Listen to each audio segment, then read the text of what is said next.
A filha do traficante Fernandinho Beiramar, Fernanda Costa, ganhou o Prêmio de Responsabilidade Social 2023 da Câmara Municipal de Duque de Caxias, na Baixada Fluminense, onde ela atua como vereadora pelo MDB. A honraria foi concedida pela Associação Grupo para Todos, que defende a bandeira da diversidade sexual. A parlamentar foi condenada em abril deste ano pelo Tribunal Regional Federal de Rondônia por levar mensagens do pai, que está preso, à facção criminosa Comando Vermelho. A ação segue na justiça depois dos advogados da filha de Beiramar terem recorrido em segunda instância. O troféu, entregue à parlamentar ligada ao tráfico de drogas, tem os logotipos do governo estadual fluminense, da Universidade do Estado do Rio de Janeiro e da Secretaria de Cultura e Turismo de Duque de Caxias. Bom, a gente abre nossa rodada de análise e comentários aqui, dando as boas-vindas. Ana Paula Henkel, muito boa noite. O fato é esse, Ana. A filha do traficante Fernandinho Beiramar, Fernanda Costa, ganhando um prêmio de responsabilidade social pela Câmara Municipal de Duque de Caxias. Muito boa noite, Ana. Se é que é possível falar boa noite, não é, Paula? Só piora o cenário do nosso querido Brasil, todos os dias. Boa noite, Paula, mestre Augusto, Silvio Piotto. Boa noite à nossa audiência maravilhosa. É complicado, né? Começarmos com uma notícia dessa, ainda mais que ainda estamos digerindo o que aconteceu ontem, com a dama do tráfico sendo recebida no Ministério da Justiça, passagens pagas por um outro ministério. Vamos falar sobre isso, mas não tem como não ligar uma coisa à outra, porque parece que é o retrato do Brasil, do PT. Né? Como eu intitulei meu artigo da semana passada, o Brasil do PT é um buraco negro. É um buraco negro, não há luz, tudo é sugado. A moral, os bons costumes, o nosso dinheiro, a Constituição, né? O Brasil do PT é um buraco negro. É a dama do tráfico visitando aí com passagem, né, livre por ministérios, membros deste governo, do governo petista 3.0, que escrevem prefácios em livros sobre o Hamas, um grupo terrorista. É o presidente da República dizendo que o que Israel está fazendo é genocídio, é terrorismo também, o simples ato de se defender contra um grupo terrorista que degolou bebês. É ditador no Brasil, recebido com honras de Estado. Ou seja, é um pesadelo, Paula. Estamos diante de um pesadelo. 10 meses neste desgoverno, uma eleição conturbada, sim. Fomos censurados, fomos proibidos de dizer que este governo andava com bandidos. E agora está aí, né? É dama do tráfico no ministério, filha de Beiramar recebendo prêmio de responsabilidade social. Enquanto isso, o presidente vai numa live e diz que o problema do Brasil é a quantidade de feriados. Uma outra ministra diz que o problema é o racismo da expressão física buraco negro. O Brasil do PT é um buraco negro.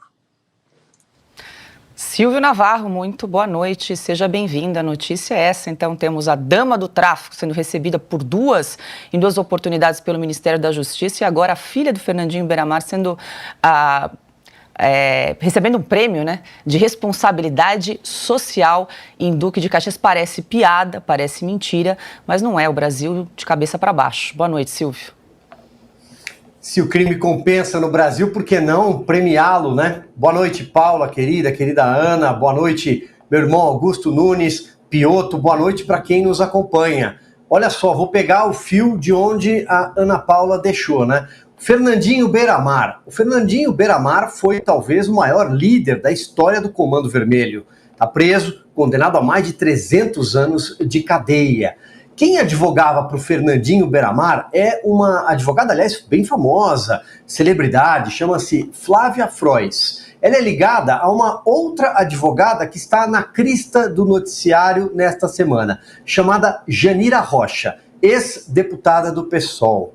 Janira Rocha foi quem abriu as portas do Ministério da Justiça, dos Direitos Humanos e também do CNJ para a dama do tráfico. Pois bem, vamos lá. A dama do tráfico entrou pela porta da frente, teve acesso livre ao Ministério da Justiça, teve a passagem, as diárias custeadas pelo dinheiro dos pagadores de impostos, e esse dinheiro saiu do orçamento do Ministério dos Direitos Humanos. Este é o Brasil que eu repito, onde o crime compensa e, por que não, premiá-lo. E é isso que está acontecendo, é isso que nós estamos vendo. Esse é o Brasil depois que o amor venceu. Nós vamos falar muito sobre esse assunto, imagino que nós vamos dar aqui algumas boas voltas sobre o senhor Flávio Dino contra as cordas, sobre o senhor Silvio Almeida, mas tem um ponto aqui que já é inequívoco, porque a Ana muito bem pontuou. Nós, durante a campanha eleitoral do ano passado, fomos proibidos de qualquer ilação, comentário, tweet, enfim, qualquer coisa que relacionasse uma investigação sobre facção criminosa e a esquerda. Nós fomos proibidos disso pelo Tribunal Superior Eleitoral. E hoje, o que nós temos? O Comando Vermelho sentado à mesa do governo Lula. Augusto Nunes, muito boa noite. A dama do tráfico, agora filha do Fernandinho Beiramar, e vou incluir aqui também para a gente lembrar que o ex-governador do Rio de Janeiro, Sérgio Cabral, também seria homenageado no carnaval, né? Teria um samba enredo, quer dizer, é um país onde o crime compensa, inclusive recebe honrarias. Boa noite. Boa noite, Paula, nossa chefe. Boa noite, meu parceiro, Piotr. Boa noite, minha querida Ana. Boa noite, meu irmão Silvio. Boa noite a você que nos acompanha. É um país pelo avesso, né?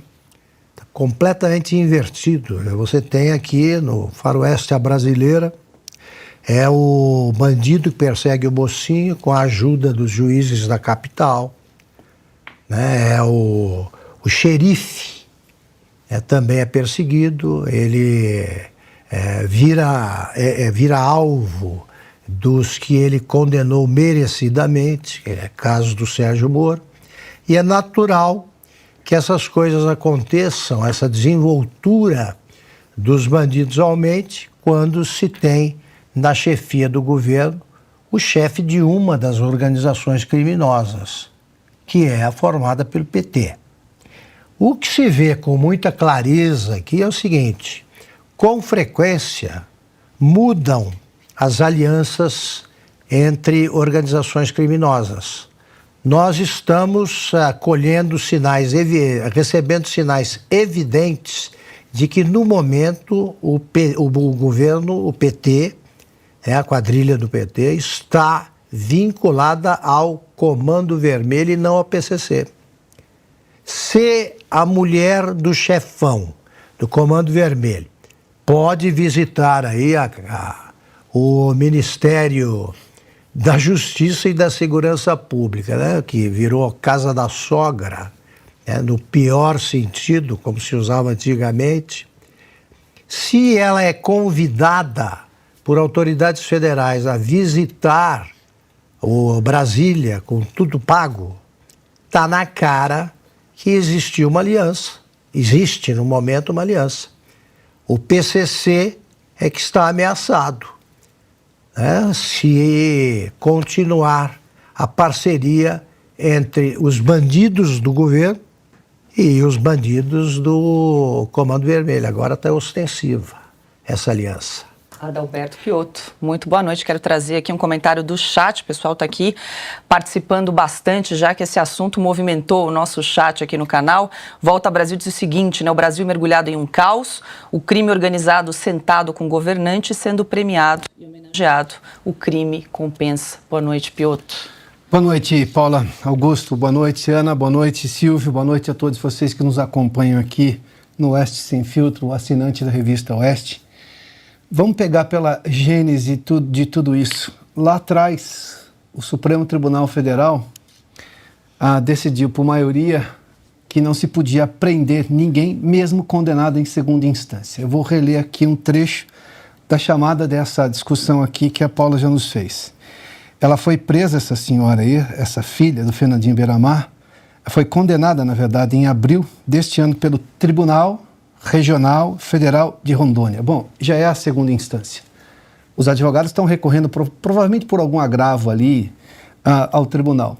Mas a levar-se em conta o fato de que, depois de um julgamento pela Justiça Federal no caso, depois recorre a um tribunal e mesmo assim ela permanece solta, é absolutamente natural que em algum momento alguém ache que se acha no direito de conceder um prêmio, uma homenagem. Mas vamos lá, vamos voltar a essa questão. É claro que aquela decisão do Supremo Tribunal Federal, à época extremamente acusada, porque teria sido motivada em razão justamente a questão da Lava Jato, e da prisão do presidente Lula, que isso em algum momento ia descambar em algum outro momento. As coisas têm consequências, elas não param ali, elas não são estanques. É natural que isso fosse ter consequência. Agora, num país que tem uma justiça que custa 100 bilhões, esse é o valor, pouco mais de 100 bilhões por ano, e que professor de direito hoje é quase que alguém sem nenhuma importância, porque eu fico imaginando, é a profissão mais difícil que tem hoje no Brasil é ser professor de direito. Porque ele ensina o quê? O que está nos livros, o que está na jurisprudência, o que está na experiência que ele acumulou, no conhecimento que ele tem dos professores que o ensinaram da formação dele, porque o Supremo vai lá e revê tudo, de repente, como já reviu em várias outras questões. Aquela decisão do Supremo de dizer não à prisão em segunda instância, porque não é um julgamento só de um juiz. O tribunal normalmente não é um juiz. O tribunal normalmente são 3 juízes no mínimo que vão julgar o mesmo caso. Claro que em algum momento isso ia descambar para uma série de outras coisas. E agora a gente vê, por exemplo, essa moça que é filha do Fernandinho Beiramar, não é pelo fato de ser filha, tá? Ela está condenada em segunda instância pelo Tribunal Regional de Rondônia. Não é, Augusto? Ou seja, ela também tem uma condenação na justiça. Aí alguém vai lá e se acha no direito de fazer uma homenagem a ela. Detalhe, ela é afiliada ao MDB também. Outro detalhe. Olha, Piotr, eu sou do tempo, não faz tanto tempo assim, em que o sujeito que tinha problemas com a justiça, ele era discreto. Sim. Ele era discreto, ele evitava esse tipo de contato direto. Agora é ostensivo, ela ganha prêmio. A filha do Fernandinho Beiramar ganha prêmio, responsabilidade social. Quer dizer, perderam a vergonha. O Nelson Rodrigues dizia nos anos 60, por aí, assim, que os idiotas perderam a vergonha, a timidez, então estão por toda parte. Né? Eles perderam o pudor. Os bandidos, hoje, que perderam o pudor e estão por toda parte. Não há polícia. A polícia é um dos alvos preferenciais da imprensa que apoia essas organizações criminosas. Então, o problema é a polícia. O problema é uma operação necessária, correta e bem-sucedida, promovida pela polícia na Baixada Santista. Sim.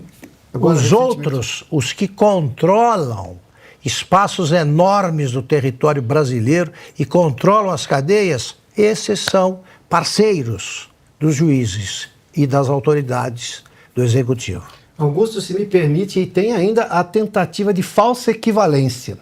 Se o crime mata algumas pessoas e a polícia, numa ação policial, por, obviamente, um efeito colateral, a polícia não vai lá para matar pessoas, ela vai lá para combater o crime, isso é um efeito colateral de um enfrentamento, né? Aí o sujeito faz uma falsa equivalência. Aí eu digo para essas pessoas assim, qual é a corregedoria do crime? Porque o policial, se por um acaso ele cometeu um excesso, você ainda pode reclamar. Aliás, é o trabalho que o corregedor faz, esse é trabalho de corregedor. Agora, me diga lá qual é o endereço da corregedoria do crime, se eu achar que o crime se exacerbou naquela ação. Se excedeu. Não há. Então, quer dizer, como é que alguém faz uma falsa equivalência dessa? Eu vou usar uma expressão, é muita cara de pau, porque isso é desonesto do ponto de vista intelectual. Não há equivalência entre uma coisa e outra. Ninguém está esperando que a polícia vá lá e faça uma operação para dizimar pessoas. Agora, ignorar que no enfrentamento, um sujeito que vai lá em nome da lei, a serviço do Estado, é recebido a tiros de fuzil, de armamento pesado, ele não vai reagir. E nessa reação, eventualmente, pode acontecer uma ou outra morte, e pode acontecer várias também, mas que, curiosamente, eu tenho uma corregedoria para verificar se houve ou não excesso. Qual é a corregedoria do crime? Não tem. É bandidolatria, né, Piotr? É isso aí.